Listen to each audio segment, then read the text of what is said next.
Bienvenidos a Mis Palabras No Pasarán. Cielo y tierra desvanecerán, tu palabra permanecerá.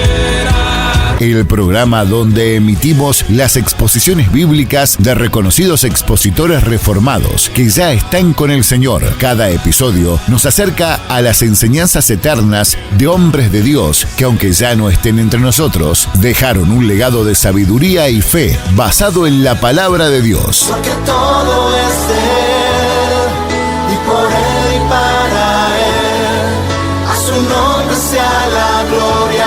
Te invitamos a unirte a nosotros los días domingos, martes y jueves a las 15 horas, donde expondremos un tema por semana. Comenzamos cada domingo. Prepárate para ser edificado y fortalecido en tu fe mientras escuchas las profundas y transformadoras enseñanzas de estos grandes siervos de Dios. Por gracia y verdad, tu buena compañía. ¿Cómo están, estimados oyentes? Una vez más estamos aquí presentándoles este programa que hemos dado en llamar Mis Palabras No Pasarán. Un programa que, como les decimos emisión tras emisión, tiene como objetivo demostrar que las verdades bíblicas, que la palabra de Dios no está sujeta a épocas o culturas, sino que es absolutamente permanente, como nuestro mismo Señor Jesús dijo: mis palabras no pasarán. Entonces, este espacio tiene como fin demostrar que la palabra de Dios verdaderamente es actual, vigente y completamente aplicable a cualquier circunstancia que vivan los seres humanos en cualquier época, situación o cultura que se desarrollen. Su mensaje es siempre el mismo, presenta a nuestro Señor Jesucristo como el Salvador que ha provisto Dios para la humanidad, y que en Él únicamente podemos encontrar el perdón de los pecados y la vida eterna. Y esta es una verdad que trasciende las épocas. Y como lo hacemos siempre, los días jueves, traemos a nuestra consideración, tanto nuestra como de ustedes, estimados oyentes, aquel escrito de Arthur Pink que se llama La Fe Salvadora. Ya hemos visto la parte introductoria. Hemos visto la semana pasada la naturaleza de la fe salvadora, y hoy nos tocaría ver el tercer ítem en este escrito de Arthur Pink, que se llama Las dificultades de la fe salvadora. Así que lo invito a acomodarse. Si está trabajando, también puede escucharlo. Si está en casa, tome su Biblia y podemos estar así juntos compartiendo estas enseñanzas que tienen siglos de antigüedad. Recordemos que nuestro hermano Arthur Pink es un hermano del siglo XX, el cual ya está con el Señor. Así que mientras toma su Biblia, mientras se dispone a acomodarse para escuchar, le invito a escuchar una melodía cristiana, y luego ya nos estaremos abocando de lleno a lo que Arthur Pink tiene para decirnos en el día de hoy.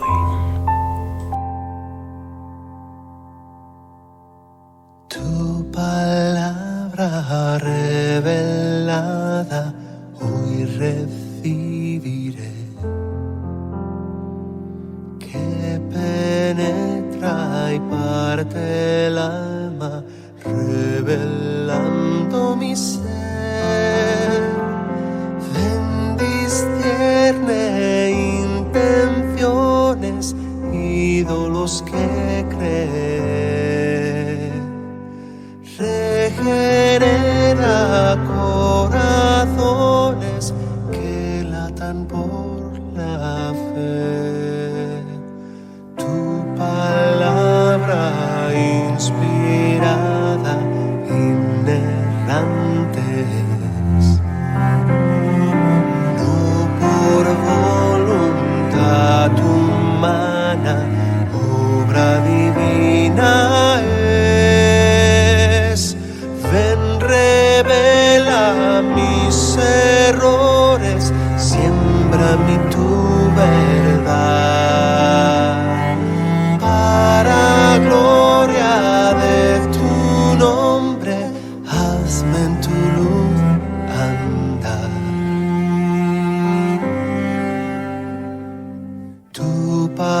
infalible no marchitará.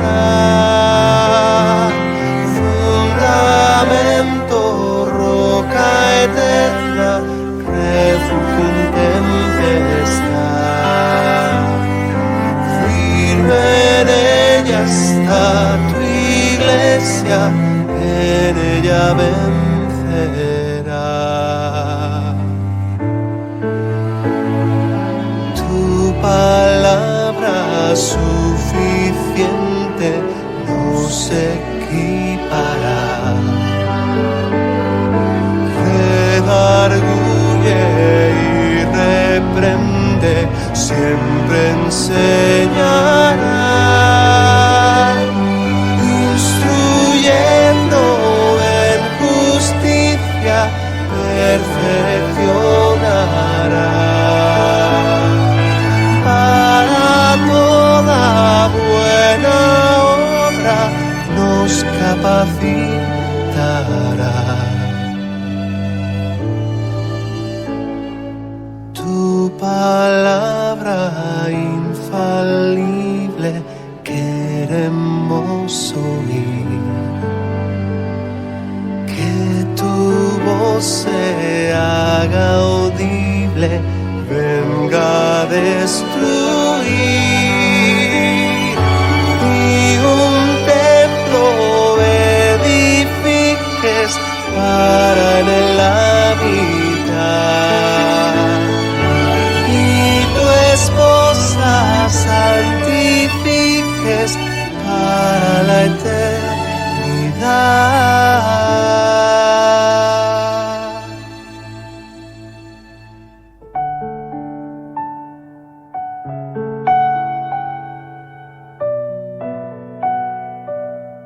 Mis palabras no pasarán.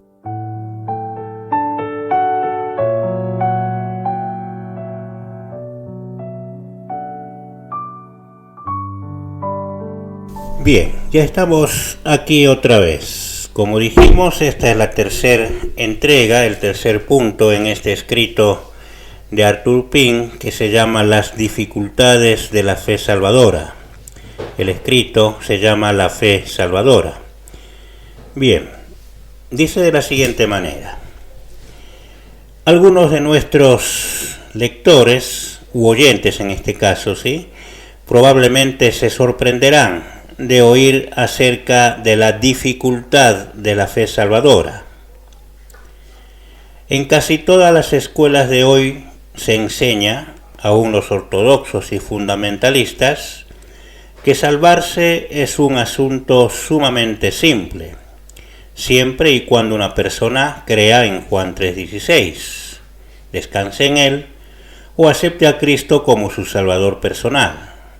Esto es todo lo que se necesita, dice Arthur Pym. Obviamente en aquella época, en las escuelas seculares, la religión estaba presente, pero llevándolo a nuestra época, podemos decir, ¿no?, incluso que en muchas de las llamadas iglesias se enseña esto, ¿no?, que salvarse es un asunto simple, ¿no?, confiar en Juan 3:16 es suficiente, y se presenta este versículo de una manera simplista y superficial. Eso es lo que está diciendo aquí Arthur Pym.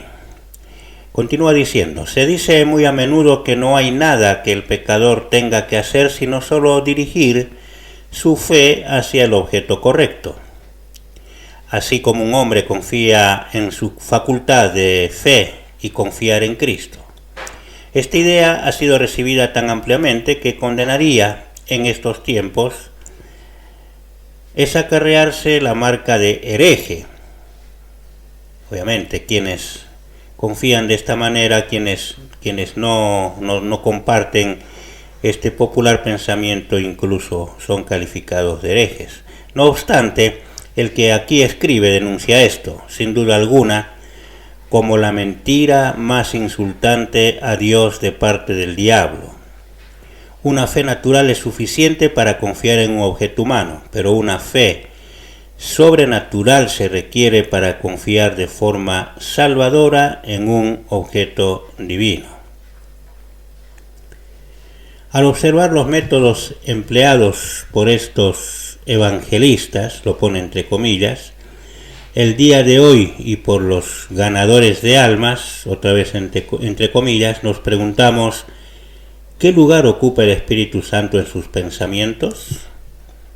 No hay duda de que ellos tienen la más degradante concepción de este milagro de la gracia que Dios realiza al mover un corazón humano a entregarse verdaderamente al Señor Jesucristo. Qué lástima que en estos tiempos tan degenerados son pocos los que tienen cierta idea de que la fe salvadora es una cosa milagrosa.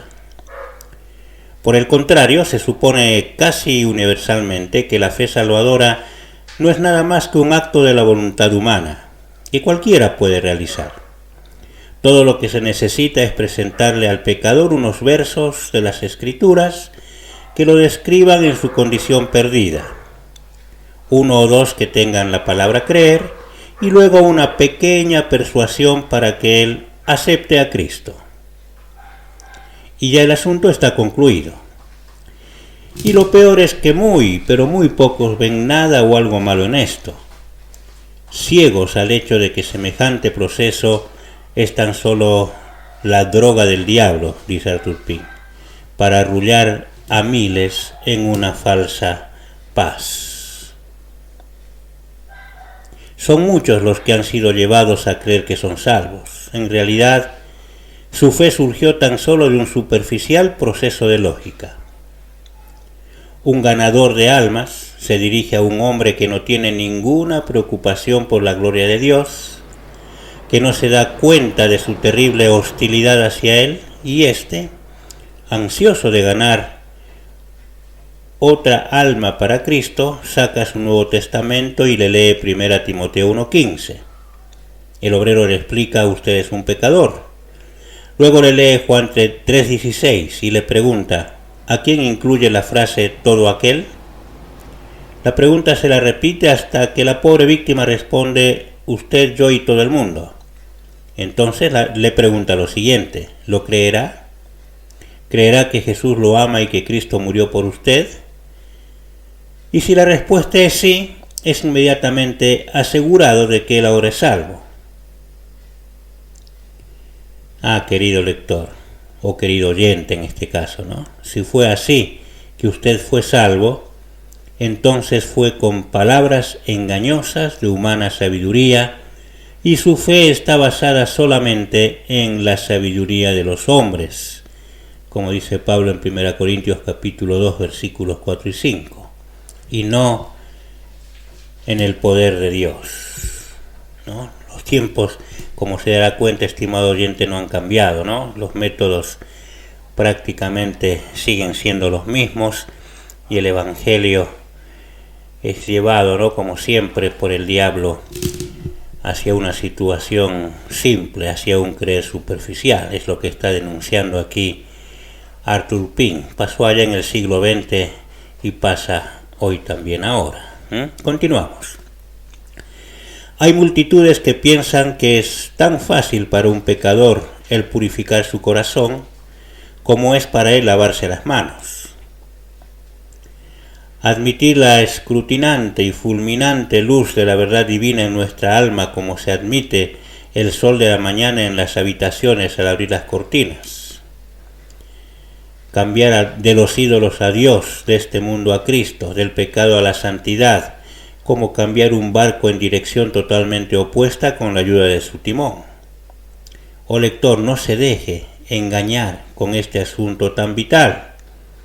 No nos tenemos que dejar engañar. Mortificar los deseos de la carne, ser crucificado para el mundo, vencer al diablo, morir diariamente al pecado y vivir para la justicia, ser manso y humilde de corazón, confiado y obediente, piadoso y paciente, fiel y sin compromisos, amante y gentil, en una palabra, ser un cristiano, ser semejante a Cristo, es una labor mucho más allá, superior a los pobres recursos de la naturaleza humana. El hecho de que se consideren esto algo tan simple se debe a que ha surgido hoy una generación completamente ignorante de la verdadera naturaleza de la fe salvadora. Son tan pocos los que tienen un concepto bíblico del carácter de la gran salvación de Dios que provoca que esta ilusión o delirio sea tan ampliamente recibida. Una vez que se haya comprendido que la salvación de Dios no es solamente algo legal, sino también experimental, que no solo justifica, sino que son participantes de ella. Una vez que se entienda que Cristo vino para salvar a su pueblo no solo del infierno, sino del pecado, de la voluntad propia, de la autogratificación del hombre, menos personas desearían su salvación. Pareciera que está describiendo esta actualidad Arthur Pink, ¿no? Pero sin embargo está hablando de aquella época, del siglo XX. Pero como vemos, la humanidad no cambia. Continuamos. El Señor Jesucristo no enseñó que la fe salvadora era un asunto simple. Muy lejos de esto, en vez de aclarar que la salvación del alma era algo fácil, Él dijo: porque estrecha es la puerta y angosta la senda que lleva a la vida, y pocos son las que la hallan. Mateo 7:14. El único camino que lleva al cielo es uno difícil y laborioso. Es necesario que a través de muchas tribulaciones entremos en el reino de Dios. Hechos 14:22. La entrada al camino pide de los mayores esfuerzos del alma. Esforzaos por entrar por la puerta estrecha, porque os digo que muchos tratarán de entrar y no podrán. Palabras de nuestro Señor, ¿no? Registrada por Lucas en su Evangelio, capítulo 13, versículo 24. Luego que el joven rico hubo dejado a Cristo apenado, el Señor se volvió a sus discípulos y les dijo: qué difícil será para los que tienen riquezas entrar en el reino de Dios. Es más fácil que un camello pase por el ojo de una aguja que el que un rico entre en el reino de Dios. ¿Se acuerda de esto, no? Marcos 10, 23 al 25. Cuán importante es tener, estimado oyente, estas afirmaciones de nuestro Señor Jesucristo, ¿no? Continúa Turpin diciendo: ¿qué lugar se le da esto en la teología que se está enseñando hoy en los institutos bíblicos a quienes buscan calificar por una obra evangelística y un trabajo personal? Ninguno. De acuerdo a sus puntos de vista, es tan fácil para un millonario ser salvo como para un mendigo, ya que todo lo que ambos tienen que hacer es confiar en la obra concluida de Cristo. Para aquellos que ahora nadan en riquezas, no piensan en Dios.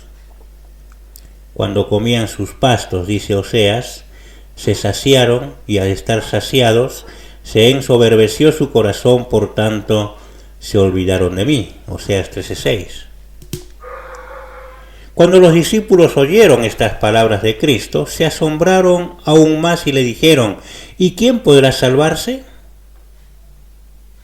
Si nuestros modernos amigos los hubieran oído, les hubiesen calmado esos temores y asegurado que cualquiera y todo el mundo puede ser salvo si cree en el Señor Jesús. Pero Cristo no hizo esto. Por el contrario, inmediatamente añadió: para los hombres es imposible, pero no para Dios, porque todas las cosas son posibles para Dios. Marcos 10, 26 y 27. Por sí mismo, el pecador caído no puede arrepentirse evangélicamente, ni creer en Cristo para salvación, ni venir a Él genuinamente. Así como puede este mundo crear al mundo, para los hombres es imposible.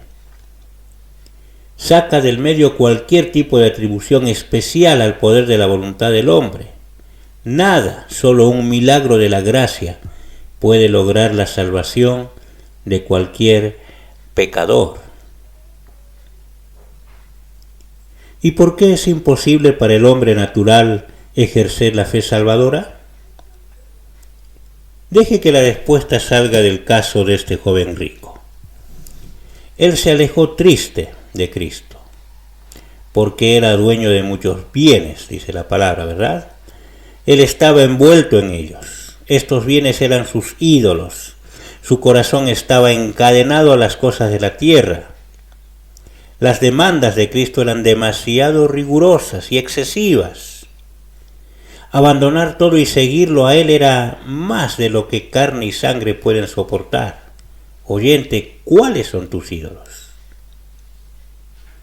A aquel señor le dijo al joven rico, ¿no? Una cosa te falta. ¿Qué era? Una entrega a los requisitos imperativos de Cristo. Un corazón entregado a Dios. Cuando un alma está impregnada con la escoria de esta tierra, no hay espacio para las impresiones del cielo. Cuando un hombre está satisfecho con las riquezas carnales, no tiene ningún deseo por las riquezas espirituales. La misma triste verdad sale a relucir nuevamente en la parábola de Cristo de la última cena. ¿Se acuerda, no? La fiesta de la gracia divina se ha servido y a través del Evangelio se ha hecho un llamado general a todos los hombres a venir a participar de él. ¿Y cuál fue la respuesta? Esta. Y todos a una comenzaron a excusarse. Lucas 14, 18. ¿Y por qué tuvieron que excusarse? Porque estaban más interesados en otras cosas. Sus corazones estaban puestos en la tierra, en el ganado, en comodidades domésticas, etc. La gente está dispuesta a aceptar a Cristo en sus propios términos, pero no en los de Él. En los que son sus términos se han dado a conocer en el mismo capítulo. Darle a Él el lugar supremo de nuestros afectos, la crucifixión del yo, el abandono de todo ídolo. Por lo tanto, Jesús cuestionó: ¿quién de vosotros, deseando edificar una torre, una figura de la ardua labor que es poner los afectos en las cosas de arriba, no se sienta primero a calcular el costo? Lucas 14, 28. Preguntó Jesús: ¿cómo podéis creer cuando recibís gloria los unos de los otros y no buscáis la gloria del Dios único? Juan 5:44. ¿Reflejan estas palabras la imagen de que ejercer la fe salvadora es un asunto simple como muchos piensan? La palabra gloria aquí significa aprobación o alabanza. Mientras esos judíos estaban haciendo su propósito principal, el ganar y mantener una buena opinión el uno del otro, y estaban siendo indiferentes a la aprobación de Dios, era imposible que ellos pudieran venir a Cristo. Es lo mismo ahora. El que quiera ser amigo del mundo se constituye enemigo de Dios. Santiago 4:4. Para venir a Cristo genuinamente, para creer en Él salvadoramente, tenemos que volver nuestras espaldas al mundo, alienarnos de la estima de nuestros compañeros impíos o religiosos e identificarnos con Él, con Cristo, aborrecido y rechazado. Esto involucra el doblarnos a estar bajo su yugo, entregarnos a su señorío y vivir de ahí en adelante para su gloria. Y esto, créame, estimado oyente, no es una labor pequeña. Trabajad, decía nuestro Señor, no por el alimento que perece, sino por el alimento que permanece para vida eterna, el cual el Hijo del Hombre os dará. Juan 6:27. ¿Implica este lenguaje que el obtener la vida eterna es algo simple? No. Está muy lejos de implicarlo. Lo que denota más bien es que un hombre debe encontrarse en un grave y serio empeño que subordina todos sus demás intereses en la búsqueda de esto. Y lo hace estar preparado a poner grandes esfuerzos y vencer dificultades increíbles. Entonces, ¿enseña este texto salvación por obras? ¿Por el propio esfuerzo del hombre? No, y sí también. No en el sentido de que nosotros no podemos hacer nada que amerite la salvación. La vida eterna es un regalo. Y sí en el sentido de que se nos demanda una búsqueda de todo corazón tras la salvación y un uso diligente de los medios prescritos de la gracia.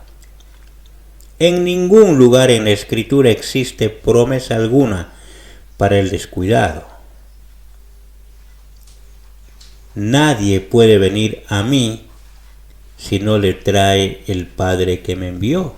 Esto dijo Jesús, Juan 6:44. Dígame usted si este lenguaje expresa la mentira implicada en la popular teoría de hoy, de que está dentro del poder de la voluntad del hombre el poder ser salvo en el tiempo que él escoja.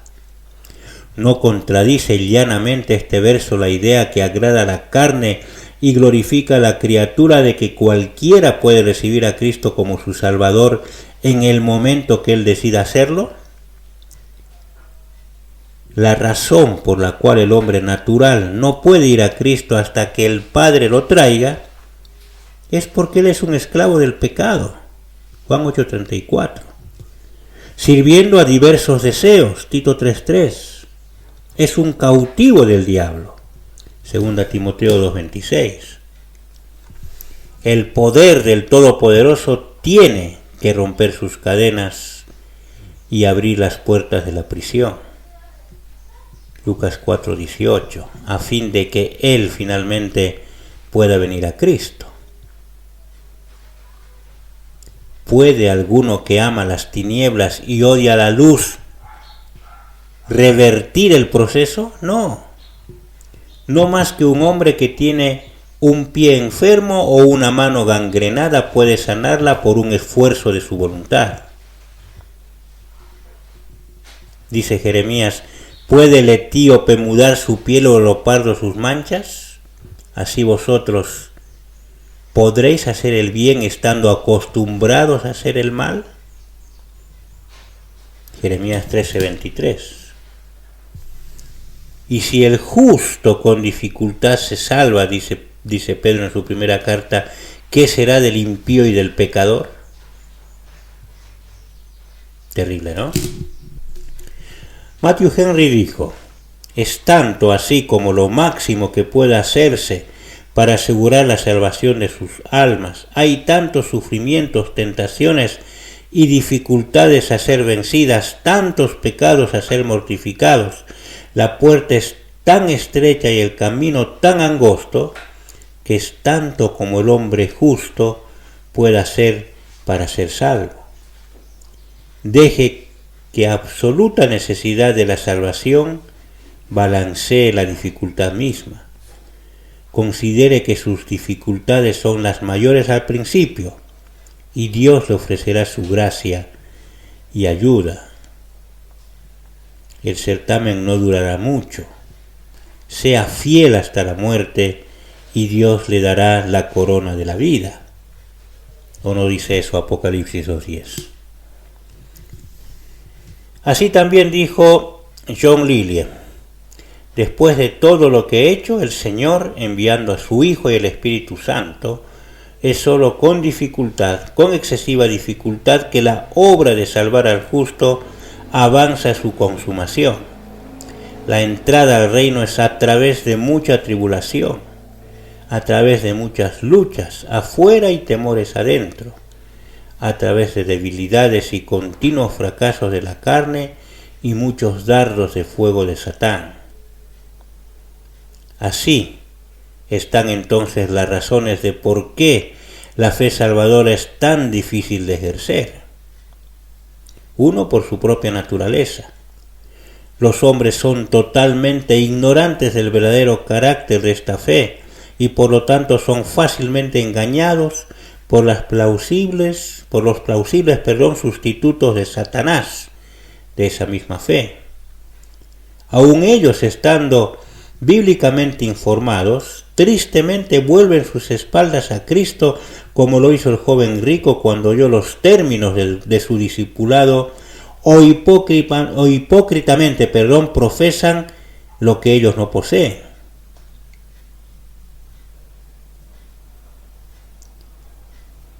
Otra causa, el poder del amor a sí mismo reina con supremacía dentro, y negarse a sí mismos es una demanda demasiado grande para el no regenerado.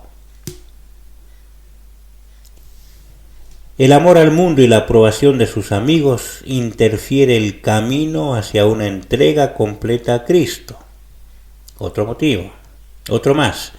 Las demandas de Dios de que Él debe ser amado con todo el corazón y que nosotros debemos ser santos en toda nuestra manera de vivir, como dice 1 Pedro 1:15, repele al carnal, ¿verdad?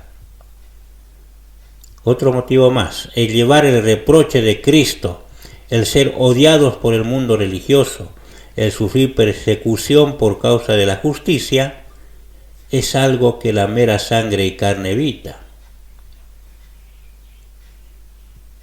Otro motivo, la humillación de nosotros mismos delante de Dios, confesando penitentemente toda nuestra actitud de hacer nuestra propia voluntad, es algo a lo cual un corazón no quebrantado no resuelve fácilmente o no lo puede resolver.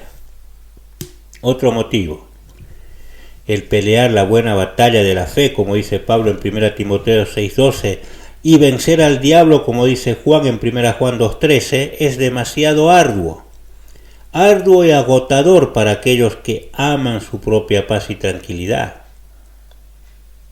Hay multitudes que desean ser salvados del infierno. El instinto natural del ser humano, de la autopreservación, lleva a esto. Quieren ser salvados del infierno, pero que están bastante lejos en contra de ser salvadas del pecado. Sí, hay muchos miles que han sido engañados con respecto a que han aceptado a Cristo como un Salvador, cuyas vidas muestran plenamente que lo rechazan como su Señor. Para un pecador, obtener el perdón de Dios, para que eso suceda, debe abandonar su camino, dice Isaías 55:7. Ningún hombre puede volverse a Dios hasta que no se vuelva de sus ídolos. 1 Tesalonicenses 1:9. Por eso insistió el Señor Jesús.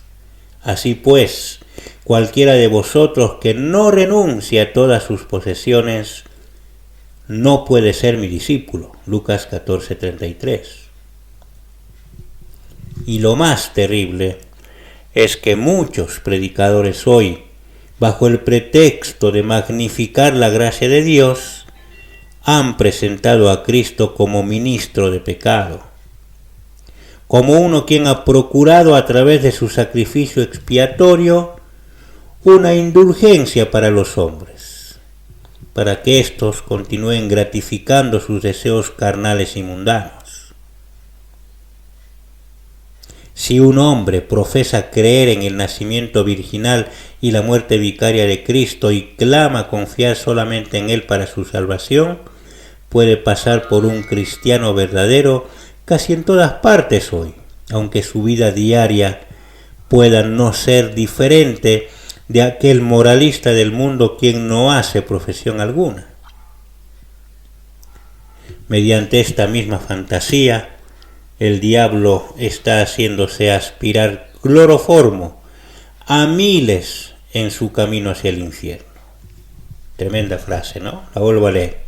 Mediante esta misma fantasía, el diablo está haciéndole aspirar cloroformo, los está durmiendo, ¿no?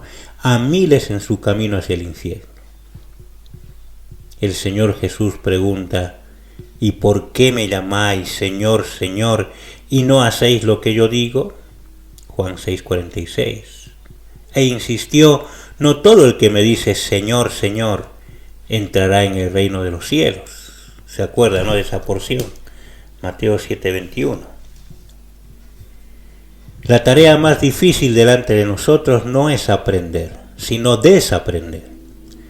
Muchos de los mismos hijos de Dios han bebido tanto del dulce veneno de Satanás que no es fácil sacarlos de sus sistemas. Y mientras éste permanece en ellos, les embota su entendimiento. Es tanto así el caso que cuando uno de ellos lee por primera vez un artículo como este, les golpea como si fuera un ataque a la suficiencia de la terminada de Cristo, como si estuviéramos enseñando que el sacrificio expiatorio del Cordero necesita ser acompañado con algo de la criatura. No, nada. Solo los méritos de Emmanuel pueden darle a cualquier pecador el derecho de estar de pie delante del inefable y santo Dios. Pero por lo que estamos contendiendo es por lo siguiente: ¿cuándo imputa Dios a cualquier pecador la justicia de Cristo? Sin duda no ha de ser mientras Él esté oponiéndose a Él. Entonces, no honramos la obra de Cristo hasta que definimos correctamente qué obra está diseñada Él a efectuar. El Señor de la Gloria no vino hasta aquí y murió para procurar el perdón de nuestros pecados y llevarnos al cielo mientras nuestros corazones permanezcan aún pegados a esta tierra. No. Él vino aquí para prepararnos un camino al cielo. Juan 10:4, Hebreos 10:20 al 22. Para llamar a los hombres a ese camino, que por sus preceptos y promesas, su ejemplo y espíritu, Él pueda formar y modelar sus almas para este estado glorioso y hacerlos que deseen abandonar todas las cosas por Él. Él vivió y murió para que su espíritu pueda dar vida a pecadores ya muertos, a una nueva vida, a hacerles nuevas criaturas en sí mismos y que pasasen por este mundo como si no fueran de este mundo, como aquellos cuyas almas ya se fueron de Él. Cristo no vino aquí para ofrecernos un cambio de corazón, arrepentimiento y santidad personal o salvación como si fuera posible la salvación sin estas demandas. Qué extraño sería suponer que sí. Muchas personas piensan que cuando predicamos salvación queremos decir salvación del infierno. Eso es lo simple, ¿no? Lo que el oído humano quiere escuchar. Queremos decir esto, pero a la vez mucho más. Predicamos salvación del pecado, no solo del infierno, también del pecado. Decimos que Cristo puede salvar al hombre y queremos decir por esto que es capaz de salvarlo del pecado y hacerlo santo, hacerlo un nuevo hombre. Ninguna persona tiene el derecho de decir yo estoy salvo mientras continúe en el pecado como hacía antes. ¿Cómo puede estar salvo del pecado mientras aún vive en él? Un hombre que se está ahogando no puede decir que se ha salvado del agua mientras se esté hundiendo en ella, no. Cristo no vino a salvarlo en sus pecados, sino de sus pecados. No vino a hacer más suave la enfermedad para que no lo mate, sino dejarla como enfermedad mortal que es y removerla de usted, y a usted de ella. Entonces, Cristo Jesús vino para sanarnos de la plaga del pecado, a tocarnos con su mano y decir, quiero, sé limpio. Aquellos que no ven tras la santidad de corazón y de la justicia de vida, solo se están engañando a sí mismos cuando suponen que desean ser salvos por Cristo. El hecho es el siguiente: hoy, todo cuanto desean mucho es solamente una porción que calme sus conciencias, que les permita ir cómodamente por el curso de su autocomplacencia, permitiéndoles seguir su camino mundano sin el temor de un castigo eterno. Esa es la verdad, ¿no? Querer seguir su camino mundano sin el temor de un castigo eterno. Qué fácil sería si esto fuera así. La naturaleza es la misma en todo el mundo. Ese miserable instinto que hace que multitudes crean que pagándole a un sacerdote unos cuantos pesos se logra el perdón por todos los pecados pasados y una indulgencia para aquellos futuros.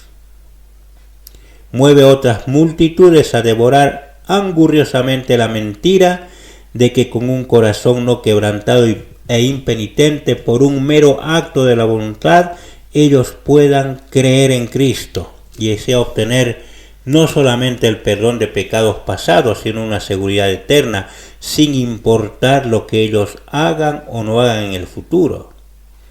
Oh, estimado oyente, no se engañe.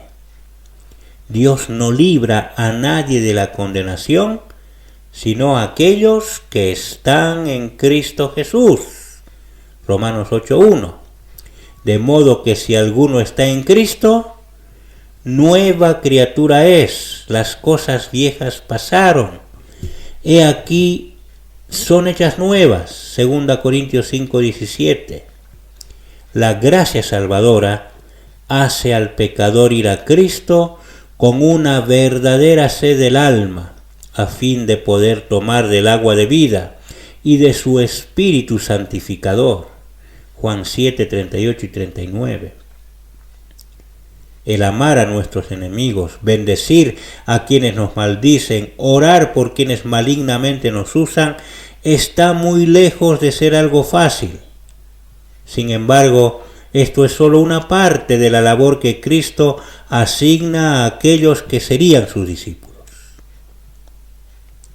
Él actuó así y nos ha dejado un ejemplo para que sigamos sus pisadas. Y su salvación, en su presente aplicación, consistió en revelar a nuestros corazones la necesidad imperiosa de que llenemos la medida de su alto y santo estándar con una comprensión de nuestra total incapacidad para hacerlo, y creando en nosotros una intensa hambre y una tal sed por tal justicia personal y un diario volvernos a Él en súplica de fe para la tan necesitada gracia y fortaleza.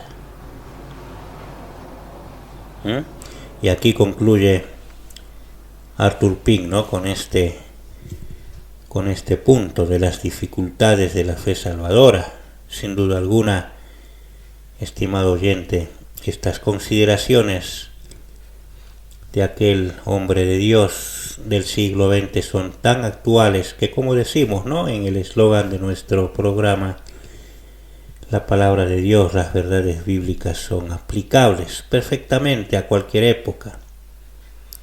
Arthur Pink escribía pensando y experimentando la cultura de su época, al hombre de su época, pero el hombre no cambia, el pecado no cambia en la criatura humana, sigue siendo el mismo y quiere perseguir, en este caso, una salvación que, como dice nuestro hermano en su escrito, se amolde a su propia manera de ser, quiere ganar el cielo sin tener en cuenta las demandas del Evangelio. Quiere el Señor que estas verdades bíblicas que trae nuestro hermano desde siglos pasados pueda impactar en nuestros corazones y, en primer lugar, hacernos revisar, ¿no? nuestro corazón y determinar bíblicamente si verdaderamente hemos sido salvados. Cuánto bien hace a nuestra alma este ejercicio, ¿no? Es un ejercicio que recomienda la palabra de Dios, que nos examinemos continuamente a nosotros mismos. Y si hay alguna persona que está escuchando estos conceptos por primera vez, también lo llamamos a la reflexión y pueda determinar, abstrayéndose de cualquier instrucción religiosa que haya recibido, de cualquier influencia religiosa que haya recibido, abstrayéndose de todo eso, que por favor determine su salvación de acuerdo a lo que Dios dice en su palabra, y acercarse a Dios contrito y humillado, con fe y arrepentimiento, para que verdaderamente el sacrificio de nuestro Señor Jesucristo haga su verdadera obra de salvación y se rinda a Él no solamente como su Salvador, sino también como su Señor. Es esa nuestra oración. Que el Señor entonces bendiga su palabra en nuestros corazones. Amén. La puerta estrecha es para la salvación y el camino angosto es. Yo no lo escogí, Dios me escogió a mí, sumiso a Cristo seguiré.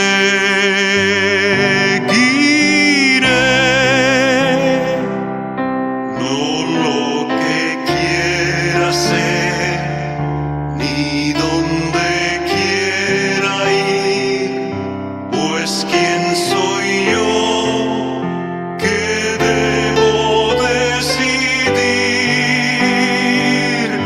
Mi Padre escogerá la senda que es mejor, y así confiado puedo ir. He de seguirle fiel, cargando aquí la cruz. Camino es de santidad, gran privilegio es servir a mi Señor, su voluntad yo quiero hacer. No lo que quiera hacer, ni donde quiera ir, pues quién soy yo que debo decidir. Mi Padre escogerá la senda que es mejor, y así confiado puedo ir. Al que me amó amaré y le obedeceré, dispuesto estoy a padecer sobre el pecado vil y toda vanidad, confiando en Cristo venceré.